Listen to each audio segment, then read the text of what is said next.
Chad Hughes here with week 2 of the XDA ROM rundown for XDA TV.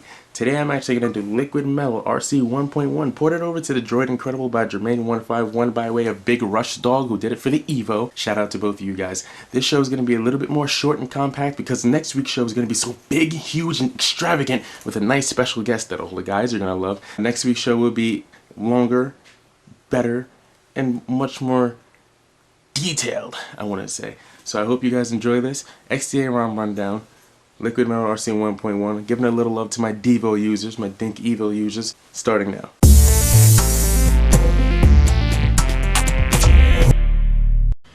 You know, I already did my rundown, but I decided I'd record it again on the day of the actual ROM rundown airing, so that you guys feel like you're a bit more a part of it. What we have right here is the, what all the fuss is about.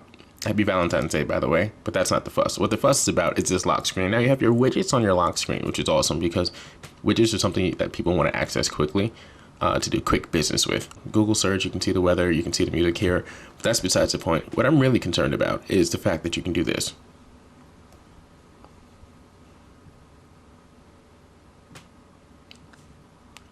And that's what all the fuss is about. Everyone loves that damn lock screen. I'll do it again if you guys didn't catch that. You know, you just do like that, but that's what all the fuss is about. And you know, I mean, it is a big fuss. The widget placement is great, and you know, that effect of the lock screen really just adds to the ROM. So you have your home screen right here. If you hold down the home button on the Dink, you can add your widgets here. So say I wanted to add another clock for some reason, because people just love clocks, or Android for some reason. I can add another clock, and then it'll show up here on my lock screen right there. You know, swipe left, swipe right.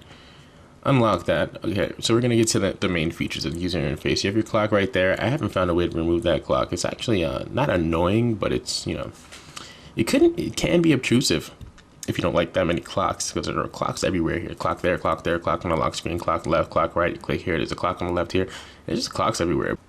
So you have your notification bar about a third of the way down, which is actually a welcome change for me. The notification bar at the top is in good taste if you're running an AOSP ROM like Cyanogen, but if you're not, it's really annoying being up there. I just don't like it. So a third of the way down is pretty cool. You have 2 rows with 8 icons, and those will be your favorite apps or your most used apps, whatever you want to call it. You have your battery meter, your 3G, your signal, and your Wi-Fi right here.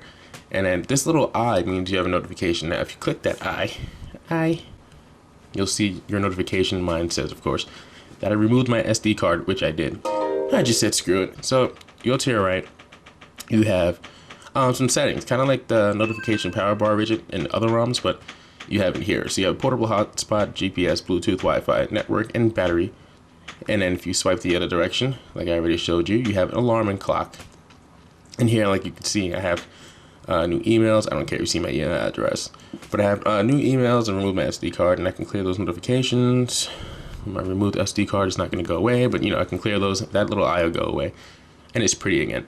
Scroll to your left, you see the recent history of your applications, which is also pretty sweet because you can see what you've been using, kind of like the Card OS from Palm that HP decided to take over.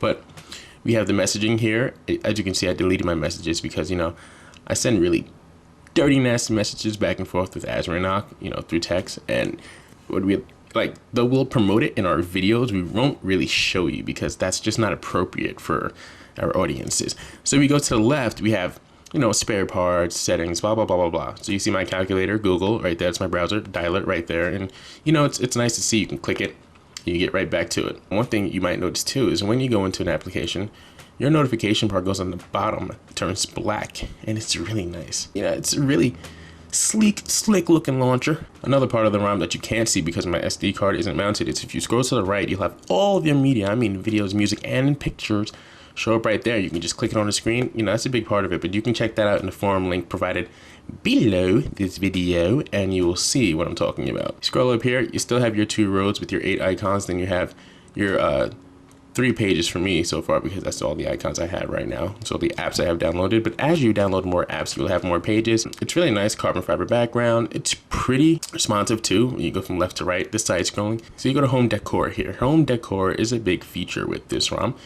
And why? Well, because it allows you to decorate your home screen, hence home decor. You can change your wallpaper like that. Can I just do home, please? You can change your wallpaper here. This is the one that you see in the pictures in the forums now. If you go to Jermaine's post, back to home decor, you have a bunch of them. I mean, I don't want to spoil everything for you. It's a ROM rundown. It's a rundown of the ROM, not the beautiful wallpapers included in the ROM that are part of the ROM that I should be running down. But I'm not going to do that. The little button they have right there, that gets you your live wallpapers. So, you know, it is whatever floats your boat. You get used to it. And then there you can see it switches really quick. It's really nice. And then you can go about your business. Now, another part of the home decor is the ability to change your ringtone and notification tone. Default ringtone, damn, that was loud, is you know, pretty nice, but they have a bunch of them, including the most of the stock Android ones, and then you have this one,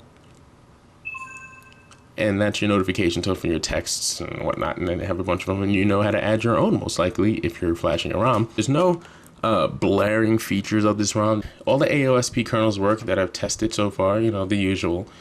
You go with Tiamat, you go with the Invisible Ks, you go with the Savage. As of late, Savage works a little bit. Sometimes it gets a little funky with the touchscreen, but that's okay. It's fast, it's snappy, it does what it's supposed to do, and it's an Acer Liquid ROM. It comes with the G-Bread keyboard. Let's see if we can get some G-Bread. You know, it's easy to use, and it's, you know, it's just a good ROM. That's basically all I'm saying. It's a great ROM. Chad Hughes here, signing out for the ROM rundown. Cutting it short this week, but next week I have a special guest, and it's going to be a really in-depth, crazy, beautiful, amazing, sexy ROM rundown. You guys can't wait to see it because I know I can't. I'm so excited. Until next week, guys. See you, XDA ROM rundown.